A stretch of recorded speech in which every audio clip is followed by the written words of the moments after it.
ప్రేక్షకులకు ప్రభు యేసుక్రీస్తు నామములో శుభాభివందనములు. ఆదరణ పరిచే ద్వారా తీసులాదరణ కార్యక్రమాన్ని ప్రేమతో మిమ్మల్ని ఆహ్వానిస్తున్నాం. ఇప్పుడు మా నాన్నగారు అయిన సంపత్ కుమార్ గారు వాక్యం అందించే ముందుగా ఒక మధురమైన పాట విందామా?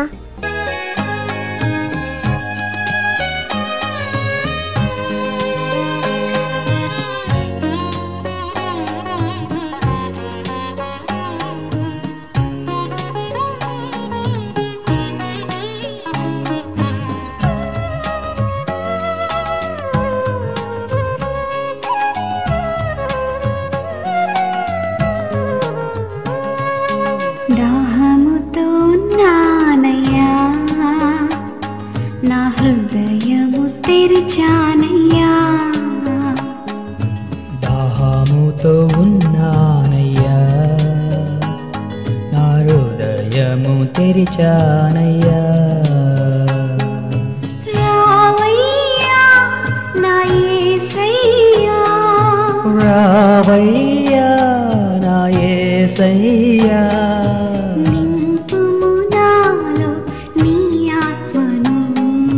నింపుము నాలో నీ ఆత్మను. దాహముతో ఉన్నానయ్యా, నా హృదయము తెరిచానయ్యా. దాహముతో ఉన్నానయ్యా, నా హృదయము తెరిచానయ్యా. క్రీస్తుల ఆదరణ కార్యక్రమాన్ని వీక్షిస్తున్న టీవీ ప్రేక్షకులందరికీ ప్రభువైన యేసుక్రీస్తు నామములో వందనాలు తెలియజేస్తున్నాం. ప్రియులారా, ఈ దినం కూడా ఒక ప్రత్యేకమైన అంశాన్ని మీ ముందుకు తీసుకురావడానికి పరిశుద్ధాత్మ దేవుడు నన్ను ప్రేరేపిస్తూ ఉన్నాడు.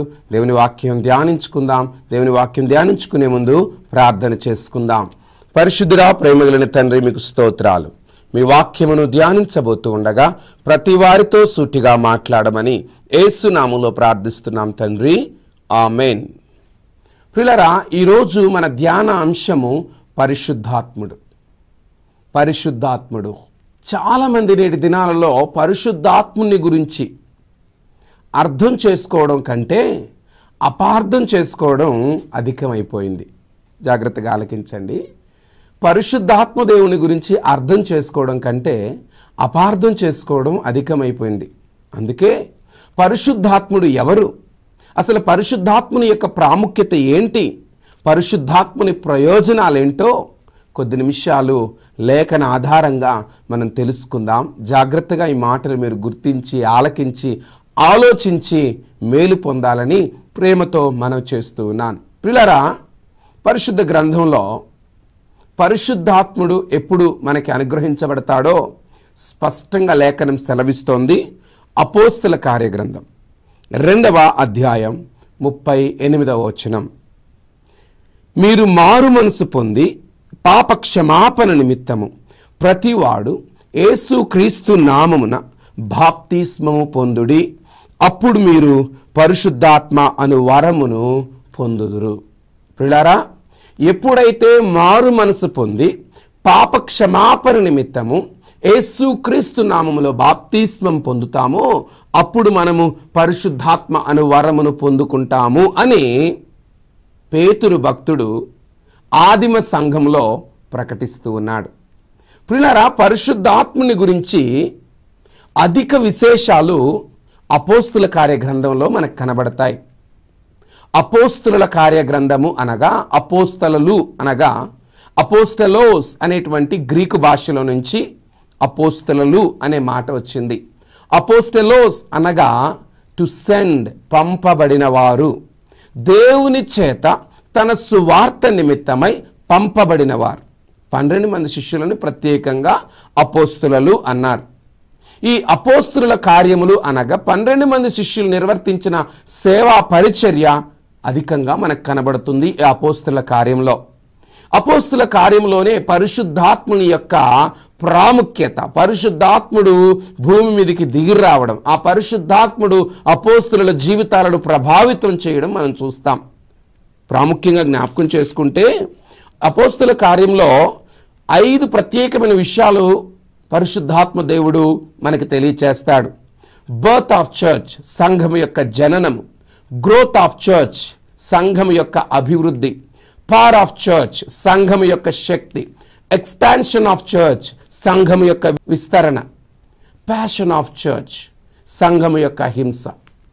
ప్రియులారా, బర్త్ ఆఫ్ చర్చ్ అనున్నది పెంతెకోస్తు పండుగ నాడు ఆరంభమైంది. పెంతెకోస్తు అనగానే కొంతమందికి ఆ తెల్లని బట్టలు ధరించి ఎప్పుడు భాషలలో మాట్లాడే వాళ్ళు పెంతెకోస్తు వాళ్ళు అనుకుంటూ ఉంటారు. అది చాలా తప్పండి. పెంతెకోస్తు అనగా 50వ దినము అని అర్థం. పెంతెకోస్తు అనేది ఈనాడు కొన్ని సంఘాలు పేర్లు పెట్టుకున్నాయి. కానీ పెంతెకోస్తు అనగా పస్కా పండుగ అయిన 7 వారాలకి 50వ దినమున వారు పెంతెకోస్తు పండుగను కృతజ్ఞతతో దేవుని సన్నిధిలో జరుపుకుంటారు. దానిని 50th డే అంటారు. పెంటెకోస్ట్ అనేటువంటి గ్రీకు భాషకు 50వ దినము అని అర్థం. అయితే ఆ పెంతెకోస్తు పండుగను యూదులు ఆచరించు దినమున 120 మంది మేడగదిలో ఏకాత్మతో ప్రార్థిస్తున్నారు. ఎందుకు ప్రార్థిస్తున్నారంటే యేసుక్రీస్తు ప్రభువు ఆరోహణమై వెళ్ళిపోతూ లూకాసు వార్త 24వ అధ్యాయము 49వ వచనంలో అంటాడు, పైనుండి శక్తి పొందుకొని వరకు పట్టణములో నిలిచియుండుడి. నేను వాగ్దానము చేసిన తండ్రి వాగ్దానము చేసినది మీ మీదికి పంపుచున్నాను. ఆ పైనుండి శక్తి పొందు వరకు పట్టణములో నిలిచి ఉండండి. 3.5 సంవత్సరాలు నేను మీతో ఉన్నాను గనక మీరు పరిచర్య చక్కగా చేయగలిగారు. ఇప్పుడు నేను వెళ్ళిపోతున్నాను. తిరిగి పరిశుద్ధాత్ముడు మీ యొద్దకు రాబోతున్నాడు. పరిశుద్ధాత్ముడుగా ఆయన రాబోతూ ఉన్నాడు. కనుక ఆ పైనుండి ఆదరణకర్త అయినటువంటి దేవుడు మీ యొద్దకు పంపబడు వరకు మీరు నిలిచి ఉండండి అన్నాడు యేసుక్రీస్తు ప్రభు. ఆ మాట మేరకు ఆ వాగ్దానము చేయబడినటువంటి పరిశుద్ధాత్ముని అనుభవించడానికి మేడగదిలో 120 మంది ప్రార్థిస్తూ ఉన్నారు. అలా ప్రార్థిస్తూ ఉండగా ఖచ్చితంగా పెంతెకోస్తు పండుగను యూదులు ఆచరించు దినమున వీరు మాత్రం పండుగలోనికి వెళ్లకుండా ప్రార్థనలో గడుపుతూ ఉన్నారు. ఆ దినమున అకస్మాత్తుగా అపోస్తుల కార్యగ్రంథం 2వ అధ్యాయంలో 1వ వచనం నుంచి మనం చూస్తాం. పెంతెకోస్తు పండుగ దినము వచ్చినప్పుడు అందరూ ఒక చోట కూడి ఉండిరి. అప్పుడు వేగముగా వీచు బలమైన గాలి వంటి ఒక ధ్వని ఆకాశం నుండి అకస్మాత్తుగా వారు కూర్చుండి ఉన్న ఇల్లంతయు నిండెను. మరియు అగ్ని జ్వాలల వంటి నాలుకలు విభాగింపబడినట్టుగా వారికి కనబడి వారిలో ఒక్కొక్కని మీద వ్రాలగా అందరూ కూడా పరిశుద్ధాత్మతో నిండుకుని వారై. ప్రియులారా గమనించండి, పరిశుద్ధాత్ముడు. చాలామంది పరిశుద్ధాత్ముని గురించి మాట్లాడుతున్నప్పుడు పరిశుద్ధాత్ముడు ఒక శక్తిగానే లేక ఒక స్త్రీలింగంగా పోలుస్తూ పరిశుద్ధాత్మ వచ్చింది పోయింది అనే మాట వాడుతూ ఉంటారు. కానీ అది మంచిది కాదు. పరిశుద్ధాత్మ దేవుడై ఉన్నాడు, మరియు పరిశుద్ధాత్ముడు వ్యక్తి అయి ఉన్నాడు. ఇంకా చెప్పాలంటే శక్తినిచ్చు వ్యక్తి అయి ఉన్నాడు. పరిశుద్ధాత్ముడు దేవుడు, ఆయన అంతటా వ్యాపించి ఉన్నవాడు. దేవుడు అనేవానికి తలుపులు, ద్వారబంధరాలు, ప్రదేశాలు, ప్రయాణాలు అవసరం లేదు. ఆయన అంతటా ఉండగలడు. ఆయన ఇండియాలో ఉండగలడు, అమెరికాలో ఉండగలడు, ఏ దేశమైనా ఉండగలడు. ఆయన సర్వాంతర్యామి, సర్వము వ్యాపించి ఉన్నవాడు పరిశుద్ధాత్ముడు. అంతేకాదు పరిశుద్ధాత్ముడు ఒక వ్యక్తి అయి ఉన్నాడు. బైబిల్ గ్రంథంలో పదే మనం వాక్యంలో చూస్తే ఆయన అనే మాట యోహాను సువార్తికుడు 16వ అధ్యాయంలో పదే పరిశుద్ధాత్మని గురించి మాట్లాడుతూ ఉంటాడు. ఆయన, హీ అనే మాట. ఆయన వ్యక్తి, కేవలం మామూలు వ్యక్తి కాదు, శక్తినిచ్చువాడై ఉన్నాడు, శక్తినిచ్చి వ్యక్తి అయి ఉన్నాడు. అంతేకాదు పరిశుద్ధాత్ముడు వాగ్దానము చేయబడిన వాడు. ఒక్కొక్కరికి కొత్త సంవత్సరం వచ్చిందంటే కొన్ని వాగ్దానాలు ఉంటాయండి. ఆ వాగ్దానాలు చాలా ఇష్టం. పర్సనల్ ప్రామిసెస్ చాలా మందికి ఉంటాయి, కానీ ఇట్స్ అన్ యూనివర్సల్ ప్రామిస్ అంటాం. అపోస్తుల కార్యం 2వ అధ్యాయం 39వ వచనం, ఈ వాగ్దానము మీకును మీ పిల్లలకును దూరస్తులందరికీ అనగా ప్రభువైన మన దేవుడు తన యొద్దకు పిలిచిన వారందరికీ చెందునని వారితో చెప్పెను. ఈ వాగ్దానము అనగా పరిశుద్ధాత్ముని గురించిన వాగ్దానము చిన్నలకు, పెద్దలకు, దూరస్తులకు, సమీపస్తులకు, అందరికీ. కానీ ఈ పరిశుద్ధాత్ముడు నీకు కావాలంటే మారు మనసు, పాపక్షమాపణ, ఇది అతి ప్రాముఖ్యమైనది. ఈ పరిశుద్ధాత్ముడు నీలోనికి వచ్చి నీ పాపమును ఒప్పింపజేస్తాడు. ఈ పాపమును నుంచి, నీతిని గురించి, పాపమును గురించి ఒప్పింపచేస్తాడు. నీలో ఒక పరివర్తనను పరిశుద్ధాత్ముడు కలిగిస్తాడు. పరిశుద్ధాత్ముని సహాయము లేనిదే ఎవడునూ రక్షణ అనుభవంలోనికి రాలేడు అనే సత్యాన్ని గ్రహించండి. మరి కొంతమంది అనుకుంటారు పరిశుద్ధాత్మ అంటే కేవలము గంతులు వేయడమో లేకపోతే అన్కండిషనల్గా ఉండడం అని అనుకుంటారు. అది అన్ని వేళలా సాధ్యం కాదండి. పరిశుద్ధాత్ముడు, కొందరు ఆ పరిశుద్ధాత్ముని యొక్క తాకిడికి తట్టుకోలేక బలహీనమైన వారు ఆయా రీతులుగా చెలిస్తూ ఉంటారు. కానీ నిండుకుండ తొనకదు అంటారు కదా. ఆరంభ దినాలలో కొంతమందికి ఆ అధికమైనటువంటి దేవుని శక్తి బలహీనమైన ఈ శరీరాల మీదకి వచ్చినప్పుడు ఈ శరీరం తట్టుకోలేదు. కానీ కొద్ది కాలానికి అలవాటైపోతుంది. ఒకనొక దినాన మా ఇంట్లో ఒక ఎలక్ట్రీషియన్ వచ్చాడు. ఎలక్ట్రీషియన్ వచ్చినప్పుడు ఆ వైర్ కనెక్షన్ ఏదో ఇవ్వాలి. అయితే అతను ఏ జాగ్రత్తలు తీసుకోకుండా వైర్ కనెక్షన్ ఇస్తూ ఉంటే నేను అన్నాను, బాబు అది షాక్ కొడుతుంది నాయన, మంచిది కాదు, మరి మా ఇంట్లో నీకు ప్రమాదం జరిగితే మంచిది కాదు కదా అంటే, ఏం లేదు సార్ అది మాకు అలవాటే అన్నాడు ఆ వ్యక్తి. అది ఎట్లా అలవాటు? కావాలంటే మీరు టెస్టులు పెట్టి చూడండి సార్, నేను నా కాలుకి టెస్టులు పెడితే నా కరెంట్ నా కాల్లో సప్లై అవుతుంటుంది కానీ నాకేం చేయదు అన్నాడు. అది ఎలాగా? టెస్టర్ అతని కాలు మీద పెట్టాను, ఆ టెస్టర్ వెలిగిందండి. మరి నీకు షాక్ కొట్టట్లేదా అంటే, నేను ఈ వర్క్ రెగ్యులర్గా చేస్తుంటాను కనుక కొంత పవర్ నా బాడీకి అలవాటు అయిపోయింది. అదే నాలాంటి వాడు పట్టుకుంటే అంత దూరంలో ఎగిరి పడతాం. ఇక్కడ ఎందుకు ఈ మాట చెప్తున్నానంటే, పరిశుద్ధాత్ముని ప్రతిదినము అనుభవించు వారికి ఆ పరిశుద్ధాత్ముని అతీతమైన శక్తి వారి దేహాలకు అలవాటైపోతుంది. వాళ్ళు ఎప్పుడు ఆత్మపూర్ణులుగా ఉంటారు.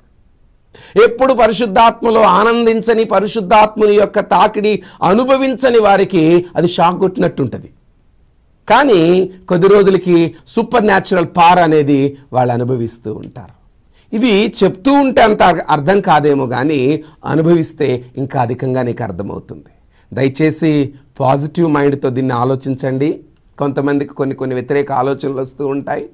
పరిశుద్ధాత్ముడు అందరికీ చెందినవాడు, పరిశుద్ధాత్ముడు అందరికీ అవసరమైన వాడు.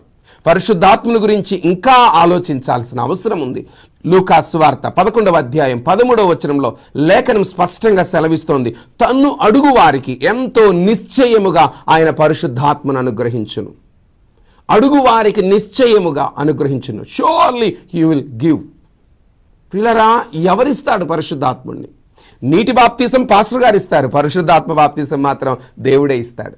అందుకే బాప్తిసం ఇచ్చి యోహాన్ అంటున్నాడు కదా, మత్తయి సువార్త 3వ అధ్యాయం 11వ వచనంలో, నేనైతే మారు మనసు విషయమై నీళ్ళలో మీకు బాప్తిసం ఇస్తున్నాను కానీ నా వెనక వచ్చువాడు పరిశుద్ధాత్మలోను అగ్నిలోను మీకు బాప్తిస్మం ఇచ్చును. బాప్తిస్మము అనే గ్రీకు భాషలో బ్యాప్టైజో అంటారు. బ్యాప్టైజో అనగా టు డిప్ అని అర్థం, ముంచుట.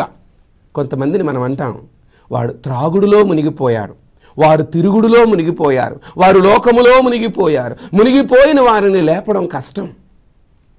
ఇప్పుడు మనం ప్రభువులో మునిగిపోవాలి. Baptize in spirit, baptize in Christ.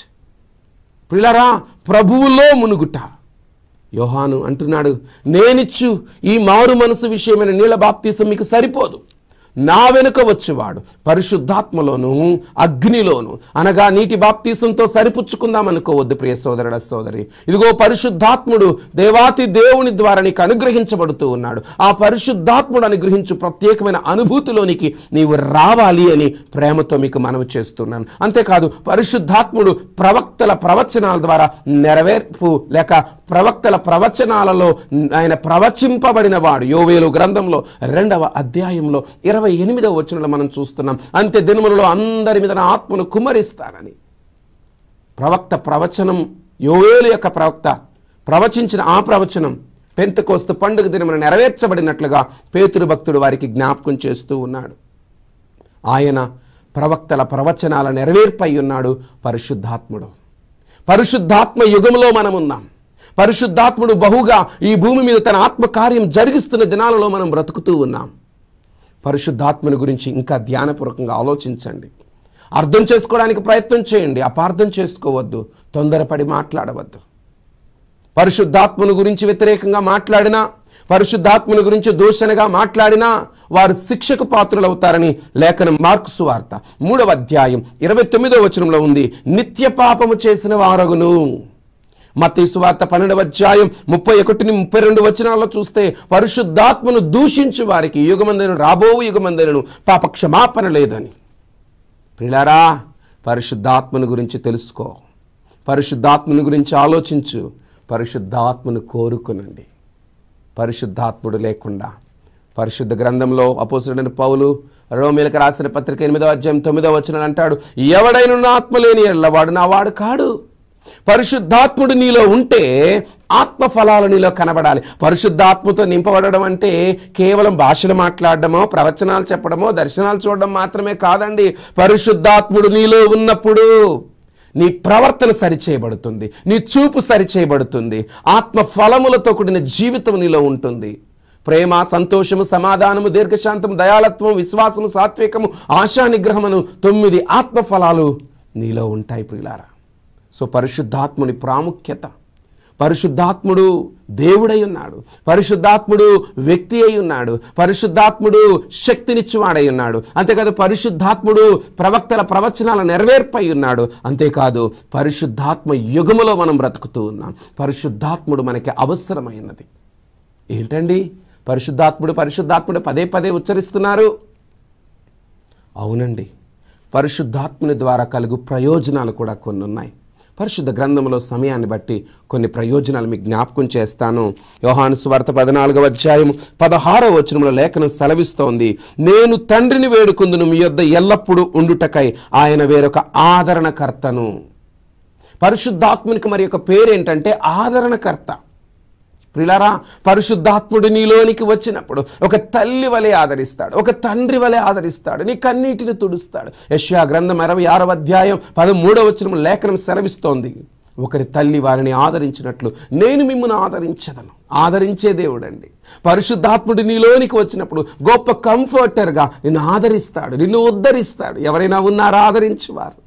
ఆదరణ లేక అల్లాడిపోతున్న వారికి ఆదరణకర్తగా పరిశుద్ధాత్ముడు ఉంటాడనే సత్యాన్ని ఆలోచించండి. ఆదరణకర్త అని పేరు ఆయనకి. నీకు ఆదరణ లేదా? పరిశుద్ధాత్ముడు నీలోనికి వస్తే ఆయన నీకు ఆదరణ కలిగించేవాడుగా ఉంటాడు.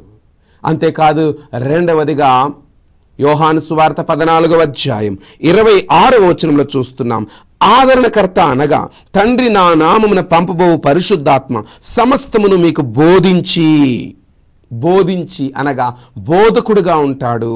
పరిశుద్ధాత్ముడు నీకు ఒక బోధకుడుగా ఉంటాడు. He will teach you, he will guide you.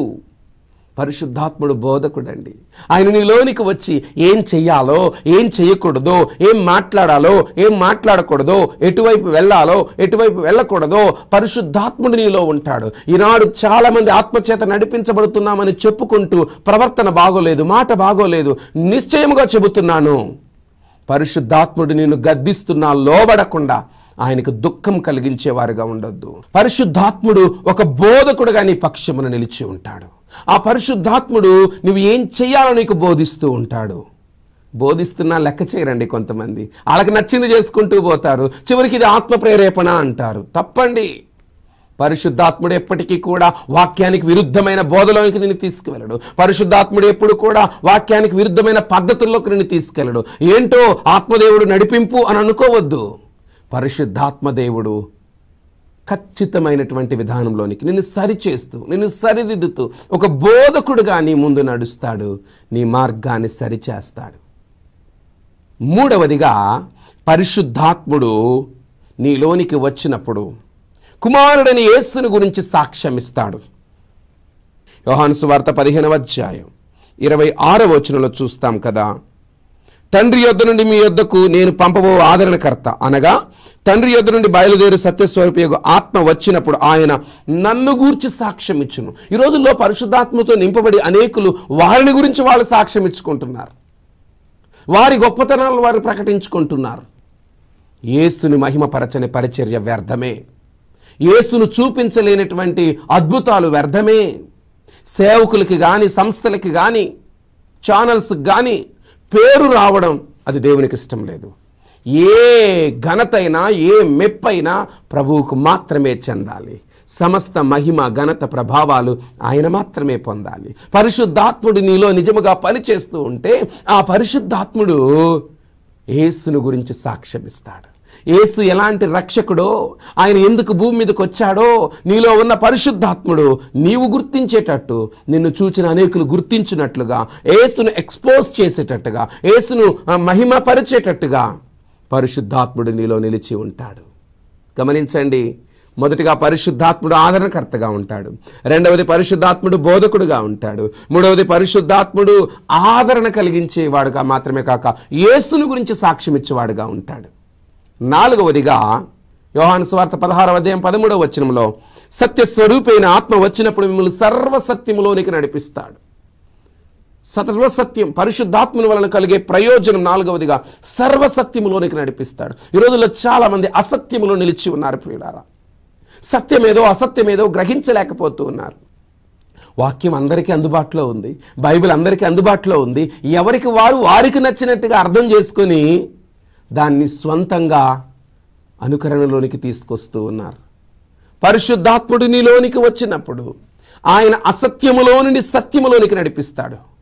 సత్యస్వరూపి అనగా పరిశుద్ధాత్ముడు. ఆయన ప్రభువే చెప్పాడు, నేనే సత్యమై ఉన్నానని. ఆ సత్యమైన దేవుడు ఆత్మస్వరూపిగా నీలోనికి వస్తాడు. Truth will make you free. సత్యమును మిమ్మల్ని స్వతంత్రులుగా చేయును. ప్రియులారా, దేవుని బిడ్డలు ఆత్మతో నడిపించబడే వాళ్ళు ఇంకా అసత్యములో అక్రమములో ఉంటున్నారు అని అంటే వారు దేవుని ఆత్మచేత నడిపించబడుతున్న వారు కాదు. దేవుని ఆత్మచేత నడిపించబడే అనుభూతి కావాలి. సర్వసత్యములోనికి పరిశుద్ధాత్ముడు నడిపిస్తాడు. అంతేకాదు కదా, ఐదవదిగా జ్ఞాపకం చేస్తాను. అపోస్తుల కార్యం 1వ అధ్యాయం 8వ వచనంలో, ఆయనను పరిశుద్ధాత్మ మీ మీదికి వచ్చినప్పుడు మీరు శక్తి నొందెదరు. పరిశుద్ధాత్మ మీ మీదికి వచ్చినప్పుడు you will receive the power of God. దేవుని శక్తి మిమ్మల్ని కమ్ముకుంటుంది. ఎవరైతే ఆత్మపూర్ణులైన ఉంటారో వారిలో ఉన్న బలహీనత, శారీరక మానసిక బలహీనతలు వెడలిపోతాయి. అంతే, పరిశుద్ధాత్ముడు వచ్చినప్పుడు అతీతమైన శక్తి. అందుకే ఆత్మపూర్ణులైన వారు ఎవరి తలల మీద చేతులు పెడతారో వారిలో ఉన్న అతీతమైన దేవుని శక్తి ఎవరి మీద చేయి పెడతామో వారిలోనికి ప్రవహిస్తుంది. దేవుడు మంటి ఘటాలలో తన మహిమైశ్వర్యాన్ని నింపాడంటే ఆ మహిమైశ్వర్యమే పరిశుద్ధాత్మ దేవుడు. ఆ ఆత్మదేవుడే మనలో ఉన్నాడు. ఆ ఆత్మదేవుడు నీలో ఉండి ఎవరిని తాకుతావో, ఎవరి కొరకు ప్రార్థిస్తావో నీలో నుండి ఒక శక్తి వారిలోనికి ఫ్లో అవుతుంది. ప్రియులారా, ఆలకించండి, ఆలోచించండి. పరిశుద్ధాత్ముడు నీలోనికి వచ్చినప్పుడు నీవు శక్తి పొందుకుంటావు. ఆరవదిగా రోమీయులకు రాసిన పత్రిక 8వ అధ్యాయం 15వ వచనంలో పిరికితనం వెడలిపోతుంది, ధైర్యం కలుగుతుంది పరిశుద్ధాత్మని ద్వారా. ఎందుకంటే ఏలయనగా మరలా మనం భయపడటకు దాస్యపు ఆత్మను మనం పొందలేదు, కానీ దత్తపుత్రాత్మను పొంది ఉన్నాము, స్వీకృతపు ఆత్మను మనం పొంది ఉన్నాము. పేతురు ఒకప్పుడు పిరికివాడు. ఎప్పుడైతే ఆత్మతో నింపబడ్డాడో ధైర్యం వచ్చేసింది పేతురికి. పరిశుద్ధాత్ముడు నీలోనికి వస్తే భయము వెడలిపోతుంది, పిరికితనము వెడలిపోతుంది, ధైర్యం నీకు కలుగుతుంది. పరిశుద్ధాత్ముడు కావాలా? ఆ పరిశుద్ధాత్ముడు ఇచ్చే ధైర్యం నీకు కావాలా? ఒకప్పుడు పిరికివాడిని, ఒకరి మందే మాట్లాడడం భయం నాకు, నలుగురు ముందు నిలబడడం భయం నాకు. ఈరోజు మీడియాలోనికి వచ్చి, ఈరోజు పబ్లిక్లోనికి వచ్చి అనేకులు ఎదుటి నిలబడుతున్నానంటే అది నా యొక్క శక్తి కాదు, కానీ పరిశుద్ధాత్ముడు నాలో ఉన్న పిరికితనమును తొలగించి ఆయన ధైర్యపు ఆత్మను నాకు ఇచ్చాడు. నువ్వు ఎవరికి భయపడాల్సిన అవసరం లేదు. ఆయన అందరి ఎదుటి నేను ఘనమైన స్థితిలో నిలబెడతాడు. అండ్ ఫైనల్గా 7వ మాట జ్ఞాపకం చేసుకుని మనం ముగించుకుందాం. రోమీయులకు రాసిన పత్రిక 14వ అధ్యాయం 17వ వచనం, దేవుని రాజ్యము భోజనము పానము కాదు గాని నీతియు సమాధానము పరిశుద్ధాత్మ యందలి ఆనందమునై ఉన్నది. పరిశుద్ధాత్మలో ఉండే ఆనందం గొప్పదండి. ఆ పరిశుద్ధాత్మలో ఉండే ఆనందం గొప్పది. పరిశుద్ధాత్మతో నింపబడిన వారు ఆనందంగా ఉంటారు, సంతోషంగా ఉంటారు. ఏమున్నా ఏమి లేకపోయినా వారి నోటి నిండా చిరునవ్వు ఉంటుంది, వారి హృదయంలో ఆనందం ఉంటుంది, వారి చింతలన్నీ వెడలిపోతాయి. ప్రియులారా, పరిశుద్ధాత్ముడు కావాలా? పరిశుద్ధాత్ముని ద్వారా 7 ప్రయోజనాలు మనం చూసాం. చివరిగా జ్ఞాపకం చేస్తాను. మొదటిగా ఆయన ఆదరణకర్తగా ఉంటాడు. రెండవదిగా నీకు బోధకుడుగా ఉంటాడు. మూడవదిగా యేసు క్రీస్తుని గురించి సాక్ష్యం ఇస్తాడు. నాలుగవదిగా పరిశుద్ధాత్ముడు సర్వసత్యంలోనికి నడిపిస్తాడు. ఐదవదిగా పరిశుద్ధాత్ముడు నీకు శక్తిని అనుగ్రహిస్తాడు. ఆరవదిగా పరిశుద్ధాత్ముడు నీలో ఉన్న పిరికితనమును తొలగిస్తాడు. ఏడవది పరిశుద్ధాత్ముడు నీకు గొప్ప ఆనందాన్ని కలిగిస్తాడు. పరిశుద్ధాత్మను ఆశించండి. ఆత్మదేవాన్ని మీరు నాకు కావాలని అడగండి. తప్పక ఆయన నిన్ను అభిషేకించి తన మహిమ కొరకు నిన్ను వాడుకుంటాడు. అట్టి కృప త్రియేక దేవుడు దయచేయునుగాక. ఆమేన్. ప్రార్థన చేద్దాం. పరిశుద్ధురానికి స్తోత్రం నాయన.